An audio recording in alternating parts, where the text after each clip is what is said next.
Destiny গ্রুপের হাজার হাজার কর্মকর্তা কর্মচারীর পাশে দাঁড়াতে প্রধানমন্ত্রীর কাছে আবেদন জানিয়েছে জাতীয় মানবাধিকার কমিশন। শীর্ষ 4টি মানবাধিকার সংগঠন কমিশনের মাধ্যমে প্রধানমন্ত্রীর কাছে এই আবেদন জানায়। কমিশন চেয়ারম্যান ড মিজানুর রহমান আশা করেন শ্রমজীবী মানুষের ঈদ আনন্দ থেকে বঞ্চিত করবেন না প্রধানমন্ত্রী।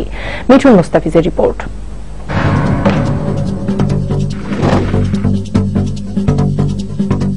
দেশের মাল্টিলেভেল মার্কেটিং কোম্পানিগুলোর প্রতারণা, জালিয়াতি আর জনগণের অর্থ আত্মসাতের ঘটনা এতই বেশি যে এক্ষেত্রে সমজাতীয় কোনো প্রতিষ্ঠানের ব্যতিক্রম দৃষ্টান্ত সাধারণের বিশ্বাসের নাগালে আনা কঠিন।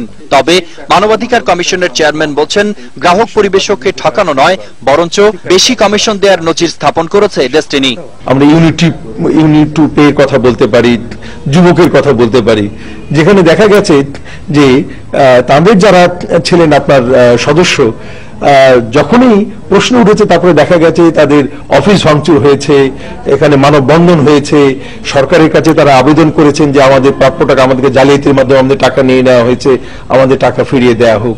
কিন্তু এই ডেস্টিনির ক্ষেত্রে কিন্তু উল্টো দেখেছি যে মানববন্ধন করেছে যে আমাদের যে অ্যাকাউন্টগুলো জব্দ করা হয়েছে সেগুলো খুলে দেওয়া হোক, আমরা যেভাবে চলছে সেভাবে আমাদের কাজ করতে দেওয়া হোক। ডেস্টিনি গ্রুপের প্রায় 3000 কর্মকর্তা কর্মচারীর 3 মাস ধরে বেতন না পাওয়ায় মানবেতর দিন যাপনের বিষয়টি বাংলাদেশ মানবাধিকার বাস্তবায়ন সংস্থা, বাংলাদেশ মানবাধিকার কমিশন, মানবাধিকার ব্যুরো ও মানবাধিকার কাউন্সিলের নজরে এসেছে।